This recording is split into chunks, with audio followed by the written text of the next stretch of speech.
सफ़र में मुश्किलें आएँ तो हिम्मत और बढ़ती है। सफ़र में मुश्किलें आएँ तो हिम्मत और बढ़ती है। अगर कोई रास्ता रोके तो जुर्रत और बढ़ती है। अगर बिकने पर आ जाओ तो घट जाता है दाम अक्सर। ना बिकने का इरादा हो तो कीमत और बढ़ती है। राधे राधे। चलिए इसी के साथ मैं स्कूल चलती हूँ, क्योंकि 8:50 तक आपको पता है कि बिहार के सारे विद्यालय में विद्यालय पहुंचना होता है और 8:55 में ई शिक्षा कोष ऐप से अटेंडेंस बनाना होता है। 50 में हम विद्यालय पहुंच चुके हैं और यह हमारा विद्यालय है। जीवन में अगर आप आत्मनिर्भर होना चाहते हैं, उसके लिए संघर्ष और मेहनत दोनों ही करना पड़ेगा। और जब संघर्ष और मेहनत करके हम किसी चीज़ को हासिल करते हैं तो उसकी हमें हमेशा इज्जत करती रहनी चाहिए। 8:55 हो चुका है तो हम लोग ई शिक्षा कोष ऐप से अटेंडेंस बना लेते हैं। उसके बाद मैं आपसे मिलती हूँ। ऐसा नहीं कि शिक्षक पहले समय पर नहीं आते थे, पहले भी समय पर आते थे, लेकिन एक बात आपको भी मानना पड़ेगा कि नई टेक्नोलॉजी को अपनाने में हर किसी को समय लगता है।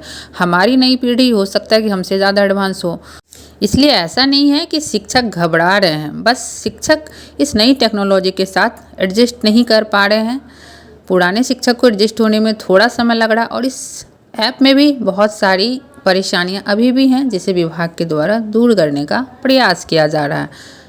यह बात सच है कि समय का अभाव होता है, लेकिन जब हमने नौकरी करने की ठानी तभी हमने बहुत सारी चीज़ों को सोचा होगा कि हमें इन परेशानियों को झेलना होगा। हमें यह काम करते हुए अपने कार्य के प्रति जिम्मेदार और जवाबदेह बनना पड़ेगा।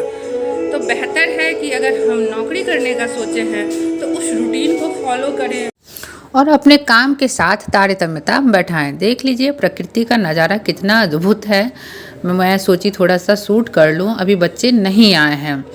दिन के समय कभी धूप कभी बारिश, और प्रकृति अपनी ही एक अलग छटा में होती है। जब हम अपने प्रकृति के साथ, अपने मौसम के साथ को रिलेट कर पाते हैं, उनके साथ हम एडजस्ट कर लेते हैं, तो नई टेक्नोलॉजी के साथ भी हम एडजस्ट कर ही लेते हैं। और उसे जब सीख लेते हैं तो वह फिर हमारे लिए सामान्य सी बात हो जाती है। प्रकृति एक अपने अद्भुत ही रूप में है और हर कोई अपना कार्य समय से ही करता है। और अभी हमारे तरफ जो है आपको धान की जो है फसल की बुआई हो रही है, जिसे रोपाई भी कहते हैं, और किसान भी अपने काम में तल्लीन है और हम शिक्षक भी अपने विद्यालय आ चुके हैं। बच्चों के आने का समय हो गया है। आने से पहले मेरे यहाँ आप सुन ही रहे होंगे कि बैकग्राउंड में कुछ म्यूजिक बज रहा है, तो वो चेतना सत्र की तैयारी हम लोग कर रहे थे और वो कर चुके हैं।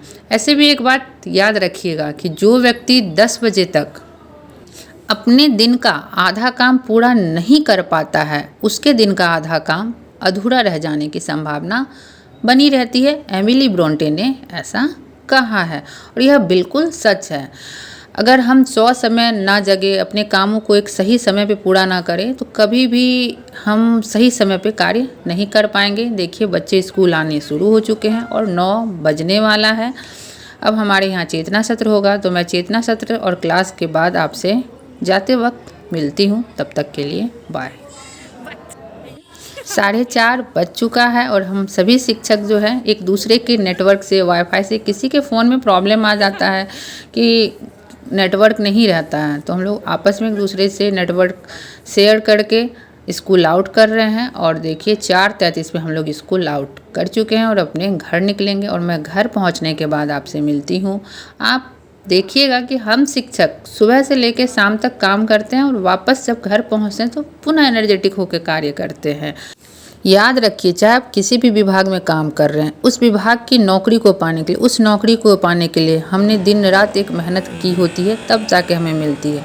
तो बहाने बिल्कुल नहीं बनाइए कि हम ये नहीं कर पा रहे हैं, थक जा रहे हैं। बस यह सोचिए कि उसे पाने के लिए आपने कितनी मेहनत की और अब उसे करना है। विद्यालय से मैं घर पहुंच चुकी हूँ और अभी समय हो रहा है। मैं फ्रेश होकर चाय बनाने आ गई हूँ। लगभग लोगों को आजकल चाय पीनी एक आदत सी हो गई और मुझे भी जो है, जब मैं विद्यालय से आती हूँ, मेरा विद्यालय यहाँ मेरे घर से 30 किलोमीटर दूर है। लगभग मुझे 1 घंटा आने जाने में लगता है, 1 घंटा जाने में, 1 घंटा आने में। जब थक के आती हूँ तो शरीर को थोड़ा सा एनर्जी चाहिए, तो चाय और बिस्किट खाना मुझे बहुत पसंद है। इसके बाद मैं फिर अपने दैनिक कार्य को करती हूँ। तो चाय पीने के बाद शरीर में एक रिफ्रेशमेंट आता है। इसीलिए हमेशा याद रखिए कि अपने सपनों को जीने के लिए बहाने बनाइएगा तो आपके सपने पीछे रह जाएंगे। अगर आपको आत्मनिर्भर बनना है, आपको खुद के लिए जीना है, खुद की एक पहचान बनानी है, तो समय के साथ कार्यों को एक बेहतर संतुलन बनाकर चलना पड़ेगा, ताकि आपका घर भी चले और आपका जॉब भी चले और आप भी मेंटली स्ट्रेस ना होइए। पैसे तो बहुत बाद की ज़रूरत है, यह सच है कि पैसे के बिना कुछ भी नहीं हो सकता, लेकिन इंसान सबसे ज़्यादा अपनी पसंद के लिए, अपनी पहचान के लिए और सेल्फ रिस्पेक्ट के लिए काम करना पसंद करता है।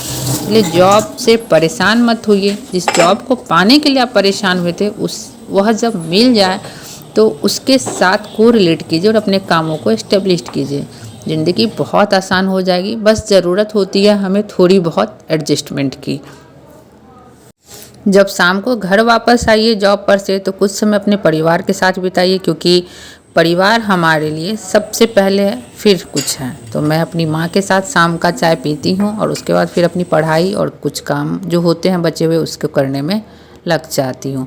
इसी के साथ मैं अपना ब्लॉग आज एंड कर रही हूँ। यह शाम की छटा है छत पे, तो मैं घूमने गई तो सोची कुछ प्रकृति के नज़ारे आप लोगों के लिए शूट कर लूँ।